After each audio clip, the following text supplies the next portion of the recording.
Le Grand Matin Sud Radio. Le petit déjeuner politique. Il est 7h43, c'est le petit déjeuner politique de Boris Vallaud, qui est député PS des Landes et porte-parole du Parti Socialiste. Bonjour Boris Vallaud. Bonjour à vous. On apprend ce matin que Jean-Paul Delevoye va rembourser les revenus d'une société de formation dans l'assurance qu'il touchait l'année dernière et qu'il continuait visiblement de percevoir alors qu'il était encore au gouvernement. Ça vous surprend tout ça ou pas ?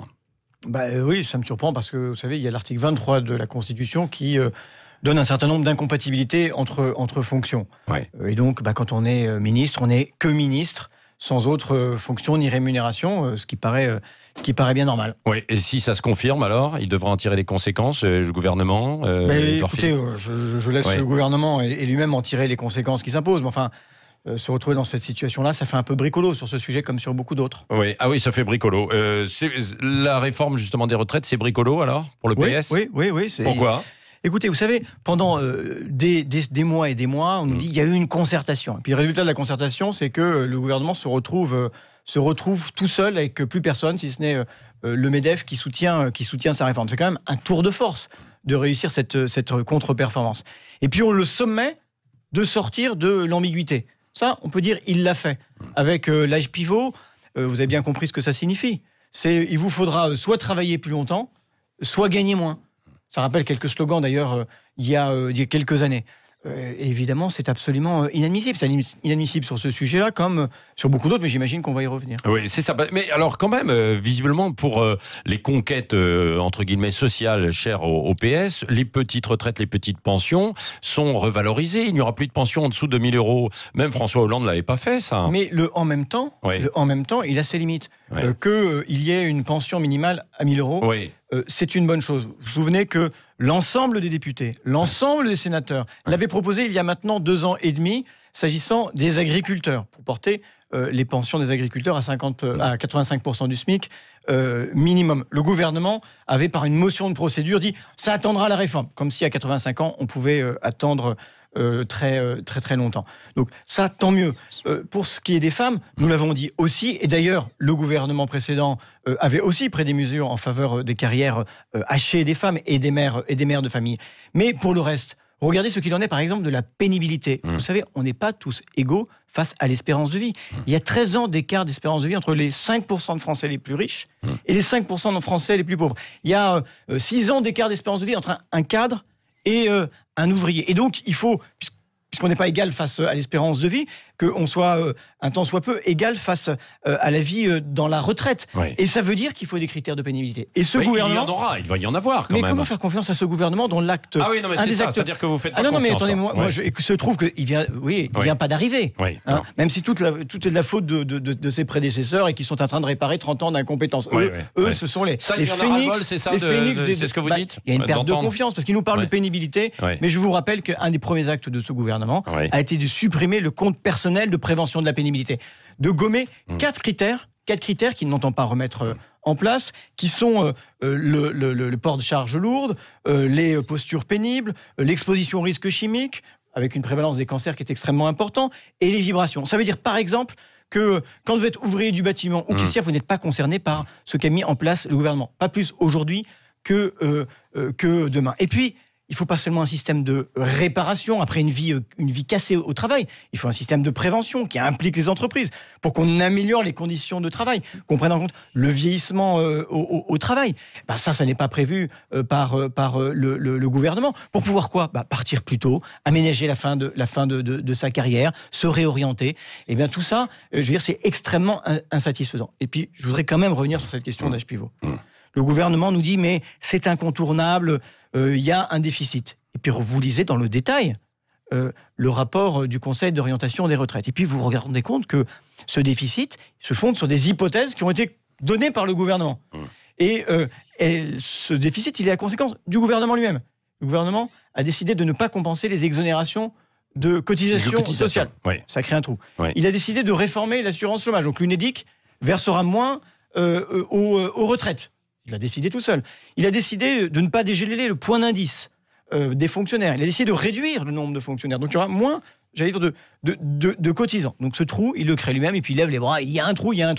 Et puis il impose à tout le monde de faire un choix, je vous le dis, soit vous travaillerez plus longtemps, soit vous baisserez vos pensions.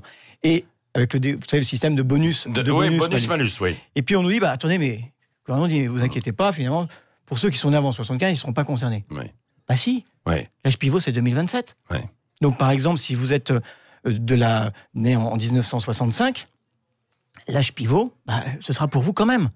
Voilà. Tout dépend à partir de quand vous avez aussi commencé à travailler, quoi. Si vous avez vos trimestres. C'est c'est tout à fait intéressant, ça. Parce que les gens, à mon avis, ils ne comprennent rien aujourd'hui, ce matin. C'est très probable. Je lisais il n'y a pas de simulateur, d'ailleurs. Il n'y a pas de simulateur, on n'a pas une donnée chiffrée, une donnée objective. On a les cas du rapport Delevoye, mais qui ont été choisis. Moi, je ne fais pas de procès d'intention. Vous savez, un système à points, ça peut produire le meilleur. Ça peut produire le meilleur comme le pire. Mais on a un gouvernement qui, pour le pire, pour l'instant, s'est montré le meilleur.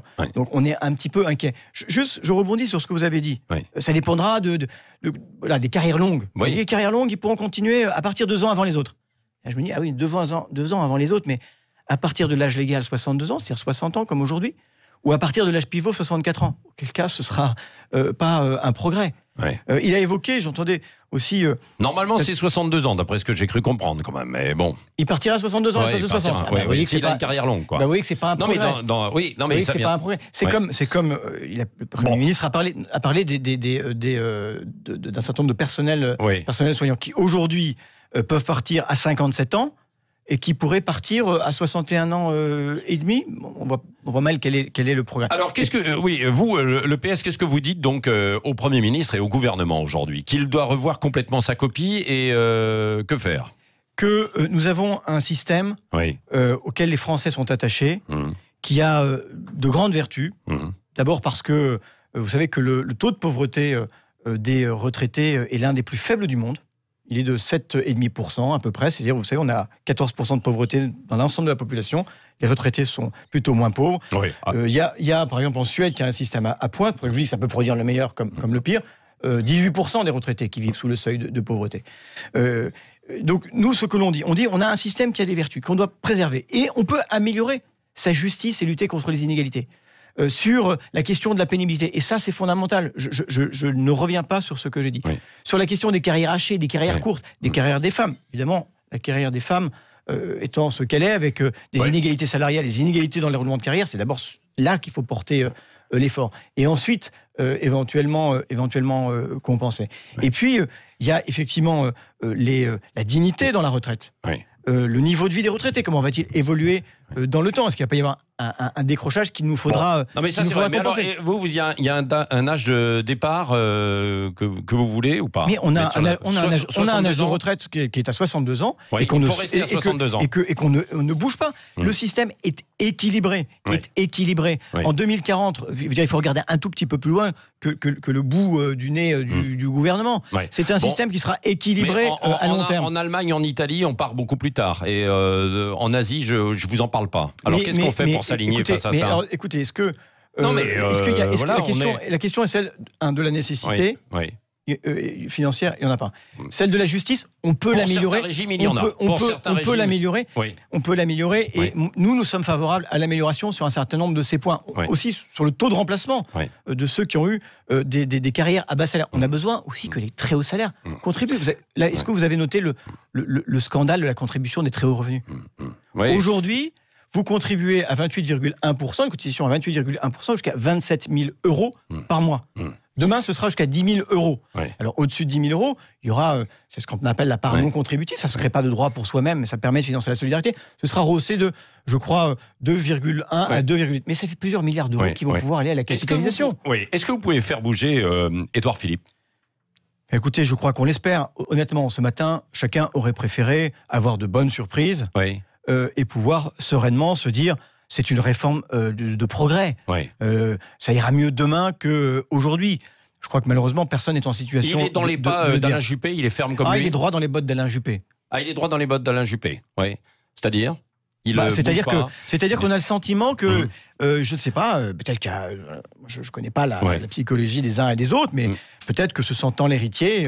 il a besoin d'être aussi l'exécuteur testamentaire. Vous soutenez les syndicats dans leur colère qui continuent d'appeler au blocage et aux manifestations. La CGT cheminot dit ce matin il n'y aura pas de trêve pendant les fêtes.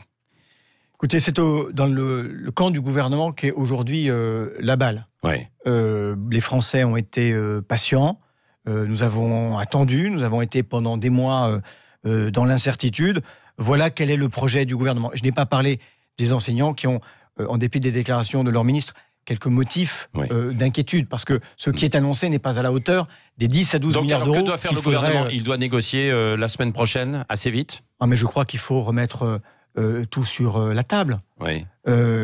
Et avoir en tête simplement des objectifs qui soient des objectifs à la fois de préservation de notre modèle et d'amélioration de sa justice et de son efficacité en matière de lutte contre les inégalités. Ça me paraît tout à fait important. Est-ce qu'il ne peut pas y avoir une union de la gauche face à la réforme des retraites ? Là, on ne la voit pas vraiment.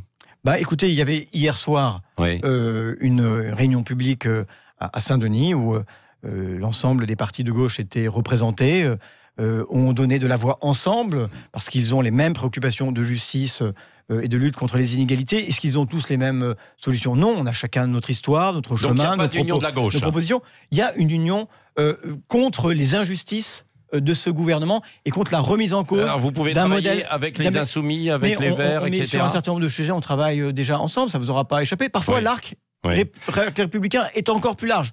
Songez à l'aéroport de Paris. Bon, vous n'avez pas répondu clairement là tout à l'heure. Il faut continuer la grève ou l'arrêter ?